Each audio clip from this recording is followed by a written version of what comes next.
Students हमने last lecture में आप लोग अपनी आवाज बंद करें ना, मैं लेक्चर स्टार्ट करूं। स्टूडेंट्स सारे आप लोग जो है ना बंद करें, हम लोग लेक्चर स्टार्ट करते हैं अब। तो आप लोग अपना माइक जो है वो बंद कर दें।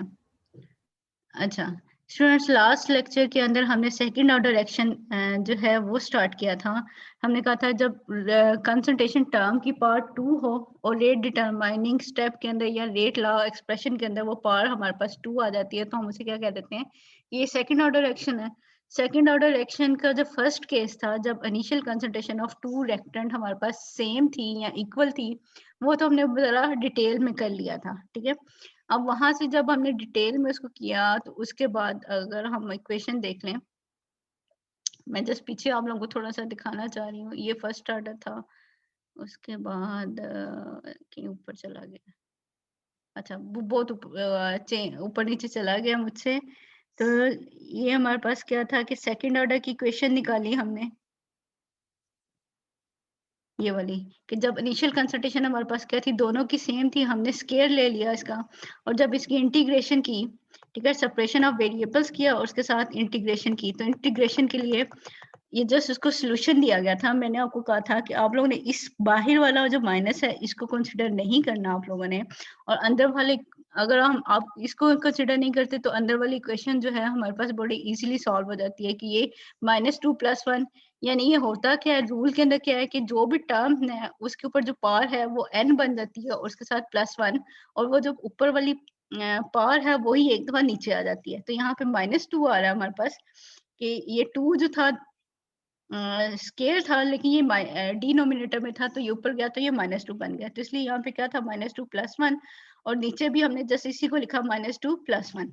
तो यहाँ ऊपर हमारे पास क्या आ गया, a - x -1, तो वो -1 नीचे जाएगा तो वो +1 हो जाएगा, और यहाँ पे -2 + 1 आ जाता है, तो यहाँ -1 आता है। और अगर हम डेरिवेटिव के लिए -1 लगा रहे हैं कि यहाँ पे अगर माइनस होता है तो यहाँ डेरिवेटिव में भी माइनस आता है, तो वो माइनस माइनस प्लस हो जाता है। ठीक है, यानी हमारे पास जो यहाँ माइनस आ रहा है और एक और जो माइनस इक्वेशन के अंदर है वो कैंसिल होके हमारे पास 1/a - x वैल्यू आ रही थी, जब इंटीग्रेशन हम कर रहे हैं, कि जब हमारे पास इनिशियल कंसंट्रेशन जो है दोनों रिएक्टेंट की सेम है। तो बाकी काम तो वही था जो आप लोगों ने पहले भी किया हुआ था, कि आप क्या करते हैं कि सी की वैल्यू निकालते हैं और सी की वैल्यू को पुट कर देते हैं।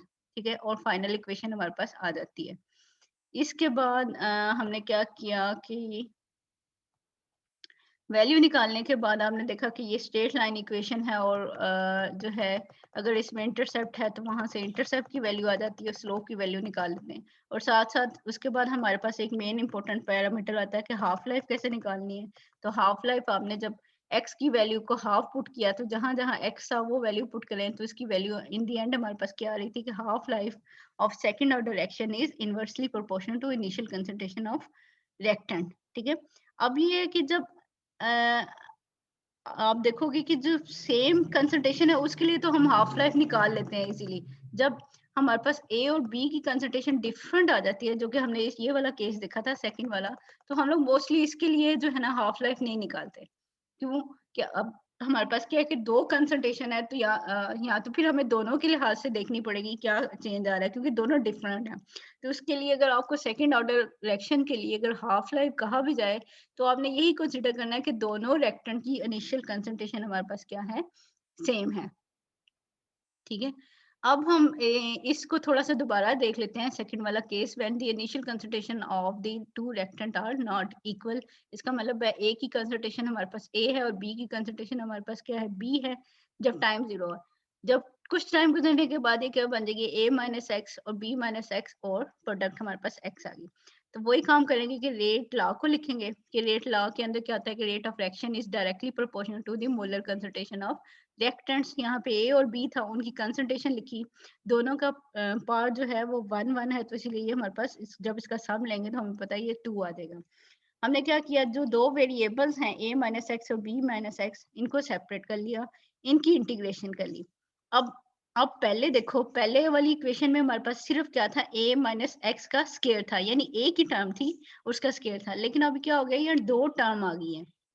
ठीक है, अब दो टर्म को सॉल्व करने के लिए जो मेथड यूज किया जाता है उसको हम कहते हैं ये पार्शियल फ्रैक्शन मेथड है, कि पहले हम एक पार्ट के लिए कोई कांस्टेंट लगा लें, दूसरे पार्ट के लिए भी कोई कांस्टेंट लगा लें।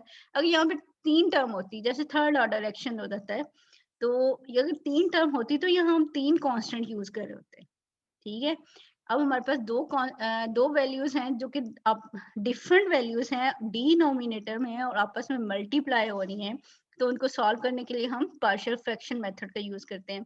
उसके लिए हमने क्या किया, फर्स्ट वाली टर्म के लिए एक कांस्टेंट आ गया, दूसरी वाली टर्म के लिए हमारे पास बी कांस्टेंट आ गया और इनको प्लस कर लिया। ठीक है, जितने भी पार्ट्स हैं उनको सबको प्लस करके हमारे पास फाइनल इक्वेशन आ जाती है। हमने क्या करना है, इक्वेशन की साइड पे 1 लेके आना है, तो 1 लेके आने के लिए हमें क्या करना पड़ेगा कि हमें इस इक्वेशन को 5.16 को मल्टीप्लाई करना पड़ेगा a माइनस एक्स और b माइनस एक्स के साथ। तो जब हमने इसको मल्टीप्लाई किया, इस साइड पे 1 आ गया। अब वो टर्म जो है ये a minus x b minus x इधर a के साथ भी मल्टीप्लाई हुई और b के साथ भी मल्टीप्लाई हुई। तो जो a माइनस एक्स डिनोमिनेटर में है पहले वाली में वो कैंसिल आउट हो जाएगा, दूसरी वाली के अंदर से क्या है b माइनस एक्स है, तो इधर b के साथ से वो कैंसिल आउट हो जाएगा। तो रिमेनिंग हमारे पास इक्वेशन क्या बन जाती है, ये 5.17 इक्वेशन आ जाती है, जो हमारे पास क्या है 1 is equal to a into B minus x plus B into A minus x. अब हमने क्या करना है, ये जो अपनी तरफ से कांस्टेंट लगाए हैं इनकी वैल्यू निकालनी है। ठीक है, इनकी वैल्यू निकालने के लिए हम क्या कर सकते हैं कि यही यही जो दो टर्म्स हैं, फर्स्ट टाइम इसको जीरो कंसीडर कर लें और सेकंड टाइम जो है वो इसको जीरो कंसीडर कर लें। ठीक है, अब पहले हमने क्या किया, a minus x is equal to zero, तो इसका मतलब है x इक्वेशन की दूसरी साइड पे जाएगा तो x पॉजिटिव में आ जाएगा। तो यहाँ पे क्या बन जाएगा, x is equal to a। तो हमने क्या करना है कि ये जो इक्वेशन आ रही है 5.17, इसके अंदर जहां जहां पे x है वहां पे हमने क्या पुट कर देना है a। तो जब a माइनस ए आएगा b वाली टर्म के अंदर, तो b वाली टर्म क्या हो जाती थी, जीरो हो जाती है और ये b माइनस ए बन जाएगा। अब b माइनस ए है, आगे वाली इक्वेशन में आप देखोगे कि b की वैल्यू में a माइनस बी आता है, तो दोनों टर्म्स को हमने सेम करने के लिए क्या किया कि a वाली टर्म को -1 के साथ मल्टीप्लाई कर दिया। तो यहाँ पे क्या हुआ, जस्ट माइनस का साइन आ गया और ये जो माइनस टर्म थी वो प्लस में होगी और जो प्लस वाली टर्म थी वो माइनस में होगी हमारे पास। ठीक है, तो a की वैल्यू हमारे पास क्या बन गई, a is equal to -1 over a minus B. और अब हमने b की वैल्यू निकालनी है, तो हमने ये जो दूसरी वैल्यू है b माइनस एक्स, इसको क्या कर देंगे, जीरो कर देंगे, तो x की वैल्यू क्या बन जाएगी, b। इसी तरह हमने जो 5.17 इक्वेशन थी उसमें वैल्यू पुट कर देनी है कि जहां जहां पे x था अब हम वहां पे क्या पुट करेंगे, b पुट करेंगे। ठीक है, तो यहाँ क्या बन जाएगा, b माइनस बी जब आएगा तो a की वैल्यू जीरो हो जाएगी और दूसरी हमारे पास क्या रह जाएगी, b into A minus B. तो यहाँ से हमारे पास b की वैल्यू भी आ गई, b की वैल्यू क्या बन गई, b is equal to 1 over a minus B. अब आप देखें a की वैल्यू भी आ गई है हमारे पास और b की वैल्यू भी आ गई है, तो इन दोनों इक्वेशंस को हम क्या कर सकते हैं, 5.16 के अंदर पुट कर सकते हैं, a की वैल्यू में और b की वैल्यू के अंदर। तो यहाँ पे भी जस्ट यही हो रहा है कि यहाँ पे हम क्या कर रहे हैं कि वैल्यू पुट करेंगे a की। अब ये देखें दोनों ये टर्म डिनोमिनेटर में है, आप पहले इसको बेशक अपनी तरफ से ऊपर लिख सकते हैं कि माइनस a की जगह पे लिखोगे -1 over a minus B divided by a minus x. अब वो भी डिनोमिनेटर में है तो इसलिए उन्होंने कंबाइन ही नीचे करके एक ही दफा डिनोमिनेटर में लिख दिया। ठीक है, अब a की टर्म के साथ माइनस था इसलिए यहाँ पे माइनस आया, b की टर्म में कोई माइनस नहीं था तो इसलिए यहाँ पे प्लस आ गया। अब हमारे पास कॉमन टर्म क्या है, a माइनस बी जो डिनोमिनेटर में है दोनों में कॉमन है, तो हम क्या कर सकते हैं यहाँ पे कि a माइनस बी को कॉमन निकालना है। ठीक है, a माइनस बी को कॉमन निकालिए, इन्होंने यहाँ पे एक दफा माइनस को बाहर निकाला है, एक दफा अंदर निकाल किया है, तो आप लोगों को जरूरत ही नहीं है इसको बाहर निकालने की। ठीक है, इस माइनस को इसके फर्स्ट वाली a वाली टर्म के साथ माइनस ही रहने दें। ठीक, अब हमारे पास क्या हुआ कि a माइनस बी जो है वो कॉमन आ गया था, रिमेनिंग टर्म क्या रहेगी, -1 ओवर a माइनस एक्स और प्लस यहाँ पे a माइनस बी तो कॉमन आया हुआ है, तो यहाँ पे क्या रह गया, b माइनस एक्स।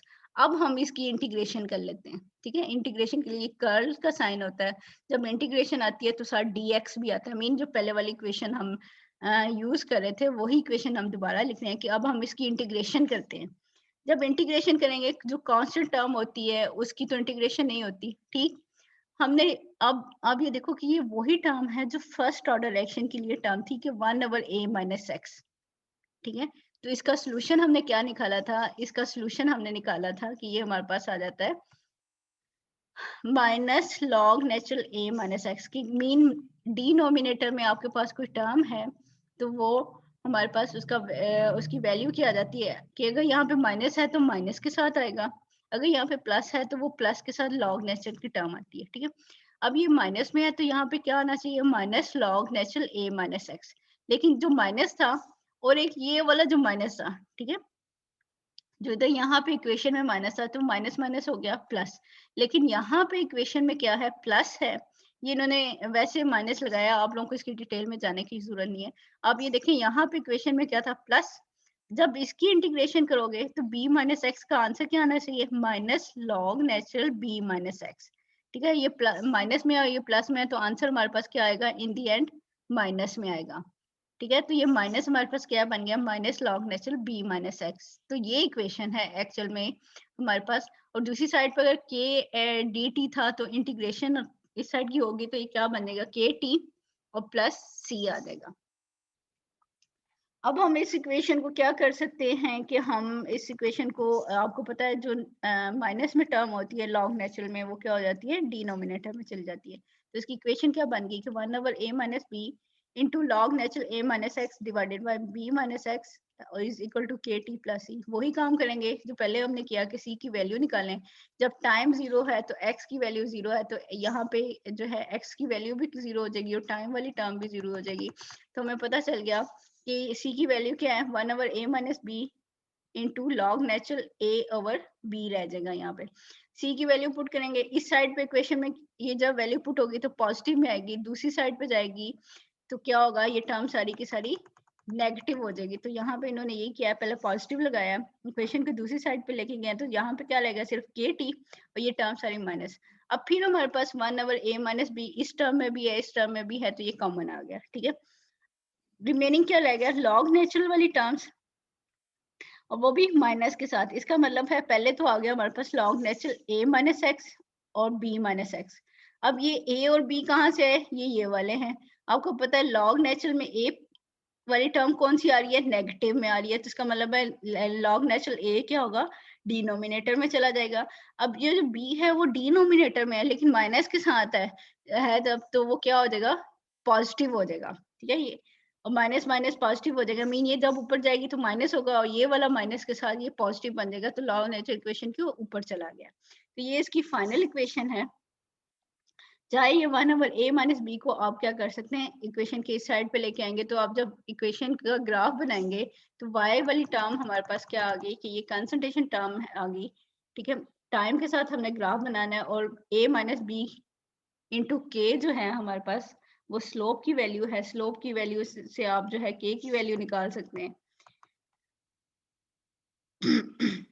मैम ये स्लोप भी समझ नहीं आ रही मैम, ये आपने जो लास्ट टाइम उसमें जहाँ पे कंसंट्रेशन सेम थी मैम, वो भी स्लोप में मैम आपने पहले पढ़ाया कि ओरिजिन से स्टार्ट नहीं हो रही है, जो चेंज इन कंसंट्रेशन है a माइनस x1/a-x वाली वैल्यू। लेकिन मैम उसी इक्वेशन को बाद में रीअरेंज करके लिखा हुआ है, तो बुक में लिखा हुआ है कि ये हाँ ओरिजिन से स्टार्ट हो रही है। हाँ जी, मैम वो ये क्या यही मतलब, वही इक्वेशन रीअरेंज्ड ही है, हाँ जी, इक्वेशन तो वही है। इक्वेशन वही है, जस्ट आप उसको रीअरेंज कर रहे हैं। ठीक है, मैं अभी आप लोगों को दूसरी बुक भी मैंने ओपन की हुई है, वहां पे भी इसकी दोनों फाइनल इक्वेशंस हैं, वहां पे भी दिखा देती हूँ। देखो, अगर इंटरसेप्ट की वैल्यू आएगी तो वो ग्राफ जो है वो किसी इंटरसेप्ट से स्टार्ट होगा, लेकिन अगर इंटरसेप्ट की कोई वैल्यू नहीं है तो वो ग्राफ क्या है, ओरिजिन से स्टार्ट होगा। मीन वो जो जहां से कॉर्नर होता है या समटाइम वो जीरो होता है, समटाइम वो जीरो नहीं भी होता, लेकिन आप सिंपली कह रहे हैं कि वो ओरिजिन से स्टार्ट हो रहा है। ठीक है, जहां से ग्राफ स्टार्ट होगा वहीं से स्टार्ट हो रहा होता है। लेकिन अगर कभी इंटरसेप्ट की वैल्यू आ जाती है तो इंटरसेप्ट का मतलब यही है कि वो जीरो से स्टार्ट नहीं हो रहा या ओरिजिन से स्टार्ट नहीं होगा। ठीक है, ये स्ट्रेट लाइन इक्वेशन है, ये इसके लिए y is equal to M X plus C लिखा होगा, कहीं आपने देखा होगा। तो वो c जो होता है अगर उसकी कोई वैल्यू हो तो ग्राफ इंटरसेप्ट, वो एक्चुअली इंटरसेप्ट है तो उसका मतलब है ग्राफ के अंदर इंटरसेप्ट होता है। अगर वो वैल्यू जीरो आ जाती है, मीन नहीं है कोई भी वैल्यू, तो वो ओरिजिन से स्टार्ट होता है। ओके, हमारे पास क्या है कि स्लोप कहाँ से आती है, ये जो इक्वेशन होती है हमारे पास क्या है, स्ट्रेट लाइन इक्वेशन के जनरल फार्मूला क्या है, y is equal to m and x plus c। c का मतलब क्या है, इंटरसेप्ट। एक्स का मतलब क्या है, टाइम, ठीक है, यहाँ पे टाइम है। वाई पे क्या आ रहा है कि ये हमारे पास कंसंट्रेशन टर्म है। अब टी के साथ या एक्स के साथ जितनी भी टर्म होगी वो हमारे पास क्या होती है, स्लोप। तो यहाँ पे स्लोप क्या हुआ, a minus B multiply by K. तो यहाँ पे उसने लिखी है कि slope is equal to a minus B K. अब हमने अगर के निकालना है तो क्या होगा, स्लोप की कोई भी वैल्यू होगी 10 10 20 30, ठीक है, ग्राफ से कोई भी वैल्यू आ रही होगी तो उससे हम डिवाइड कर दे a minus B. a minus B हमारे पास क्या है, a क्या है, initial concentration of reactant a, और दूसरा b हमारे पास क्या है, initial concentration of reactant b। क्या हमें उनके इनिशियल कंसंट्रेशन पता है तो हम, अगर हमें स्लोप की वैल्यू भी मालूम है तो हम क्या कर सकते हैं, k की वैल्यू निकाल सकते हैं, रेट कांस्टेंट की, ठीक है। तो अगर वो कांस्टेंट वैल्यू आ रही है तो आपको पता है कि हम इक्वेशन यूज करें तो हमारे पास स्ट्रेट लाइन इक्वेशन आए, और k की वैल्यू कांस्टेंट आती है तो इसका मतलब है कि यही वाली इक्वेशन फॉलो हो रही है। अच्छा, k के यूनिट निकालने के लिए उसने क्या किया कि उसने कहा कि हम इक्वेशन को रीअरेंज कर सकते हैं। क्या किया, यहाँ पे जो फाइनल इक्वेशन है अगर आपको यहाँ नजर आ रही है तो यहाँ से k निकालना है, ठीक है। तो 1/, ये a माइनस बी जो है वो इसी साइड पे चला जाएगा, टाइम जो है वो भी इसी साइड पे आ गया। तो अब हमें पता है कंसंट्रेशन टर्म है कि ऊपर वाले भी कंसंट्रेशन टर्म है, नीचे वाली कंसंट्रेशन टर्म है, ये कैंसिल आउट होगी, ठीक है, ये वाली टर्म।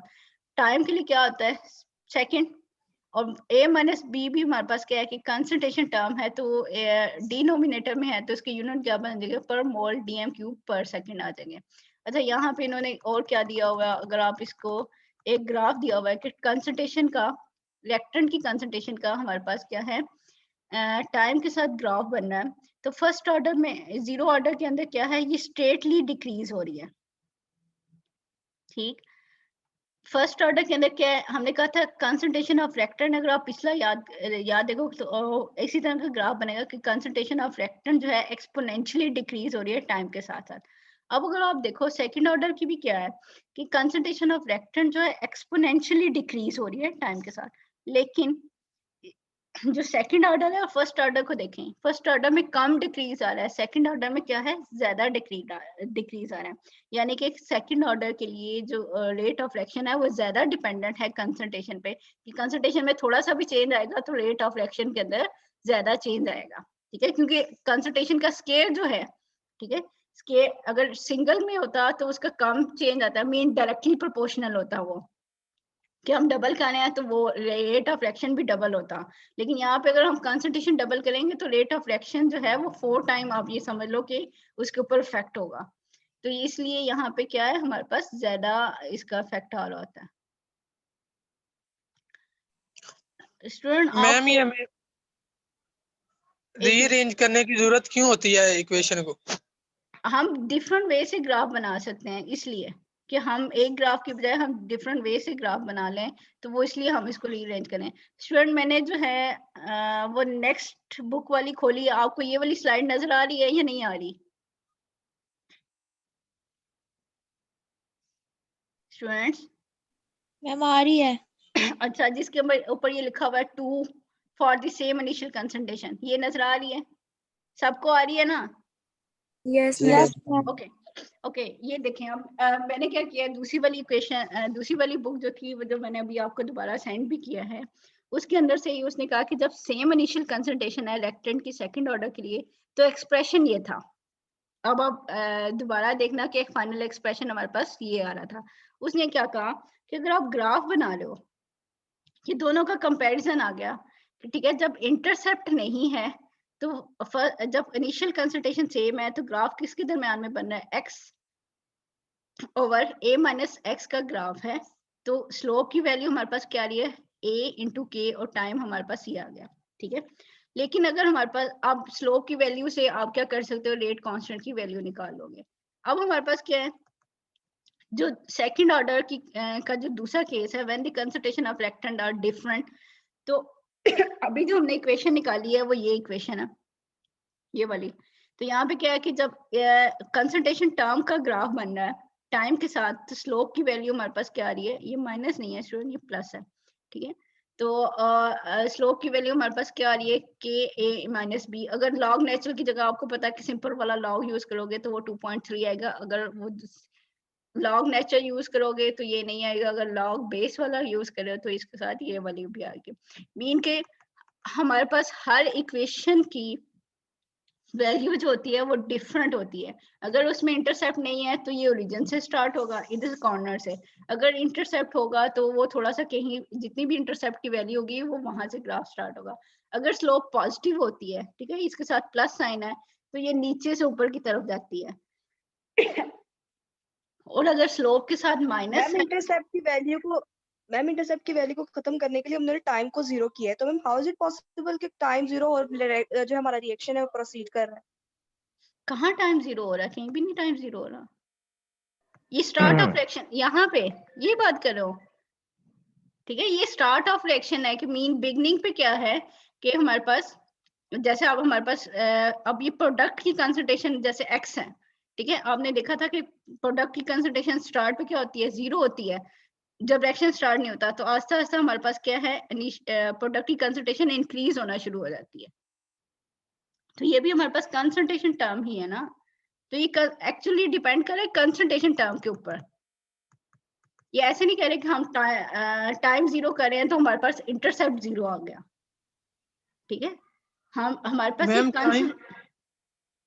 टाइम 0 है तो इसका मतलब प्रोडक्ट थोड़ी सी भी नहीं बन रही, रिएक्शन अभी स्टार्ट ही नहीं हुआ। हाँ, रिएक्शन अभी स्टार्ट ही नहीं हुआ। जैसे रिएक्शन स्टार्ट होगा तो आस्ते आस्ते आपके पास क्या होती है कि कंसंट्रेशन ऑफ रिएक्टेंट डिक्रीज हो रही होती है और प्रोडक्ट बनना शुरू हो जाते हैं, ठीक है। तो प्रोडक्ट की कंसंट्रेशन जो है वो इंक्रीज होना शुरू हो जाती है।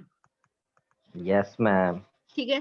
अच्छा, ये अब हमारे पास सेकंड ऑर्डर की कुछ एग्जांपल्स हैं कि गैस फेज के अंदर भी हो सकता है रिएक्शन या सॉल्यूशन फेज के अंदर भी रिएक्शन हो सकता है। तो इसको हम देख लेते हैं कि जैसे decomposition of hydrogen iodide into hydrogen and iodine है, तो इसका ऑर्डर ऑफ रिएक्शन हमारे पास 2 आता है। हमने देखा था कि जो सिंगल स्टेप रिएक्शन होते हैं उनमें जो मॉलिक्यूलैरिटी होती है वो और order of reaction mostly same होता है, ठीक है। तो इसलिए आप लोगों ने कंफ्यूज नहीं करना कि अगर 2 लिखा है तो लाजमी 2 होगा। समटाइम ये 1 भी हो सकता है, कुछ भी हो सकता है, लेकिन यहाँ इस केस में ये 2 ही है, ठीक है। इसी तरह ओजोन की डिकम्पोजिशन है तो ऑक्सीजन के अंदर, तो ये भी हमारे पास जो है वो कन्वर्ट हो रहा है ऑक्सीजन के अंदर और सेकेंड ऑर्डर है। इसी तरह फॉर्मेल्डिहाइड है, इसकी डिकम्पोजिशन है और ये मीथेन में और कार्बन मोनोऑक्साइड में डिकम्पोज हो रहा है, तो ये भी सेकंड ऑर्डर है। इसी तरह हमारे पास नाइट्रोजन डाइऑक्साइड है, ये नाइट्रोजन और इसमें कन्वर्ट हो रहा है ऑक्सीजन में, तो ये भी हमारे पास सेकंड ऑर्डर रिएक्शन है। अगर सॉल्यूशन फेज में देखें तो ये हमारे पास इथाइल एसीटेट है और उसकी स्पोनिफिकेशन देखें, हमारे पास स्पोनिफिकेशन या अगले वाले पेज पे एग्जांपल भी आ रही है कि सोडियम हाइड्रोक्साइड के साथ इसको ट्रीट किया जाए तो ये सोप बनाने वाला फार्मूला है, ठीक है, जिसमें हम जो सोप बनता है, ठीक है, वो क्या होता है, सोडियम साल्ट ऑफ एसीटेट ही होते हैं। तो ये सोडियम साल्ट ऑफ एसीटेट है और ये हमारे पास क्या है, इथेनॉल प्रोड्यूस हो रहा होता है, ठीक। मैम कैटालिस्ट कोई भी नहीं एक्ट कर रहा है यहाँ?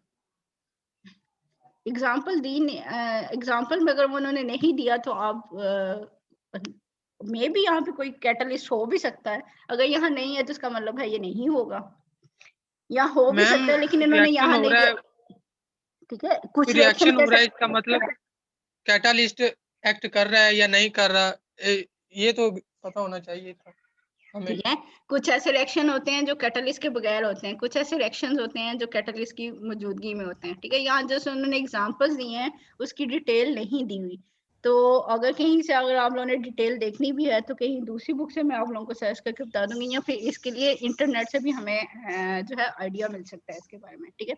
अब हमारे पास इसी तरह कर दीजिएगा।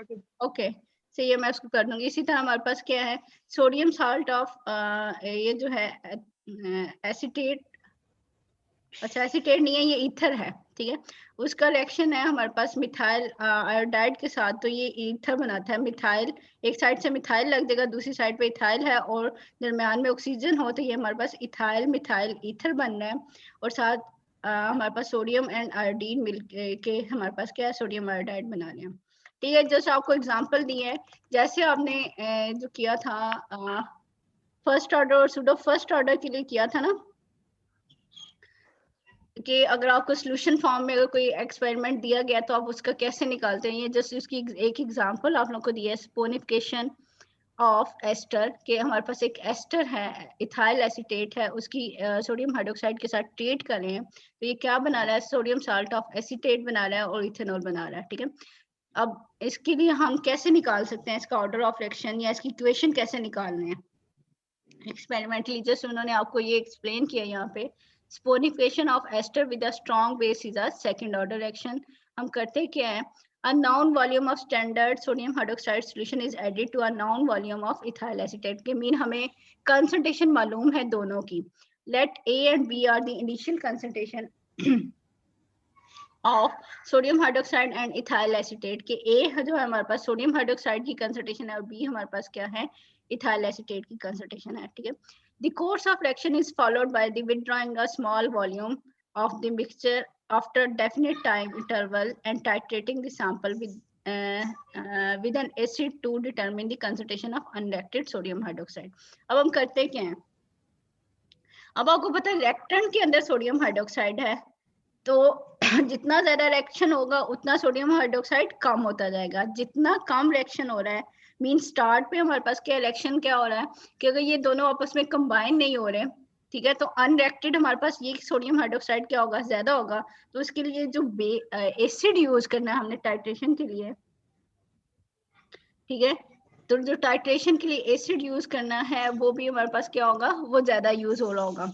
ठीक, अगर जैसे जैसे रिएक्शन प्रोसीड होगा तो सोडियम हाइड्रोक्साइड की अमाउंट क्या होती जाएगी, कम होती जाएगी, तो उसके लिए जो एसिड यूज हो रहा होगा वो भी हमारे पास क्या होता है कि वो कम यूज हो रहा होगा। अब यहाँ पे क्या कह रहा है, इफ W नॉट, एक मिनट सुना,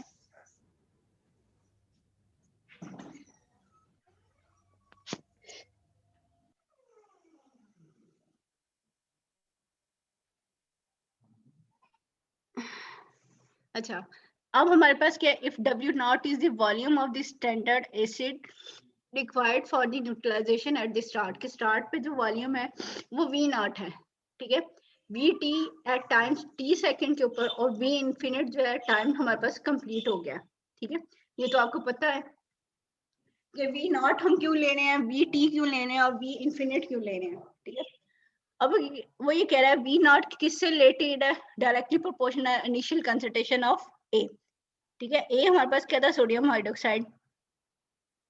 अब वहां से उसने क्या निकाला, X की क्या वैल्यू हो सकती है, इनिशियल में से किसी भी टाइम पे जो वॉल्यूम है उसको निकाल दें, वो हमारे पास क्या बन जाता है, X बन जाता है।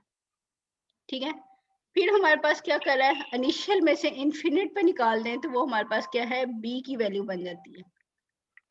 ठीक, ये जस्ट आपको यहाँ पे वैल्यूज को निकालने के लिए वो बताना है कि इसका मतलब है हमने A माइनस एक्स निकालना है, तो A की क्या वैल्यू है, V नॉट, X की क्या वैल्यू उसने आपको बता दी, V not minus T VT, तो ये माइनस माइनस कैंसिल आउट हो गया, तो A माइनस एक्स की वैल्यू क्या आ गई, VT।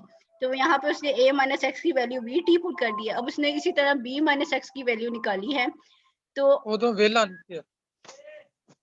ठीक है, तो B की वैल्यू हमारे पास क्या थी, V not minus V infinite minus X की वैल्यू उसने यहाँ पुट कर दी, तो जो टर्म कैंसिल आउट हो रही है आपको पता है V नॉट और ये V नॉट कैंसिल आउट हो जाएगा, तो V इन्फिनिट माइनस में है और ये माइनस प्लस हो जाएगा, तो B माइनस एक्स की वैल्यू भी मिल गई उसको, VT minus infinite, V infinite ये नीचे लगा दिया। इसी तरह उसने A माइनस B की वैल्यू भी निकाल ली। A हमारे पास क्या था, V नॉट माइनस हमारे पास क्या हो सकता है कि B की वैल्यू उसने यहाँ पे क्या है, V not minus V infinite, तो यहाँ पे क्या है, V नॉट फिर कैंसिल आउट हो जाएगा, तो B की वैल्यू भी हमें मिल जाएगी कि ये V इन्फिनिट आ गया। तो यहाँ पे A माइनस B की जगह पे उसने क्या किया, V इन्फिनिट लगा दिया, B माइनस एक्स की जगह पे VT माइनस V इन्फिनिट लगा दिया, A माइनस एक्स की जगह पे उसने क्या पुट कर दिया, VT पुट कर दिया। ठीक है, जस्ट वैल्यू पुट करेगा और यहाँ पे K की वैल्यू निकाल ले, तो ये हमारे पास क्या है, सेकंड ऑर्डर के लिए हम कर सकते हैं जैसे हमने फर्स्ट ऑर्डर के लिए किया था।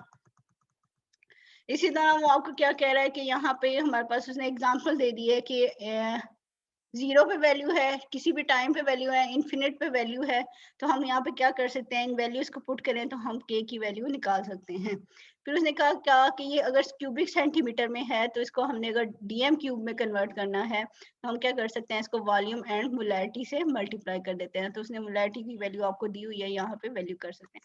मीन जस्ट अगर आप इस लॉन्ग इक्वेशंस को नहीं भी कर रहे तो आपको जस्ट ये पता होना चाहिए कि हम कैसे इसको मालूम करते हैं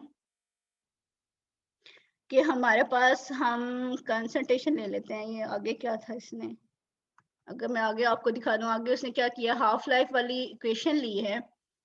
तो सॉरी, हाफ लाइफ वाली इक्वेशन लेके तो हमारे पास क्या है कि हम इसको मालूम कर सकते हैं। अब सीधा हो जाएगा, ठीक है।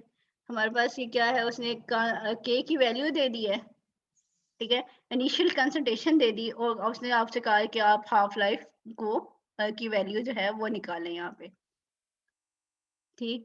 मीन अगर आपको इक्वेशन का पता है तो आप जो है यहाँ पे इसकी वैल्यू को इजीली निकाल सकते हैं। तो ये तो था हमारे पास सेकंड ऑर्डर रिएक्शन, उसके हमने दोनों मैम फेस। ये स्पोनिफिकेशन ऑफ ईस्टर हमने पढ़ा है। हाँ जी, मैम ये ईस्टर के यूजेस क्या है वैसे? एस्टर बहुत सारी इंडस्ट्रीज के अंदर यूज हो रहा है। आप लोगों ने ऑर्गेनिक केमिस्ट्री पढ़ी है ना?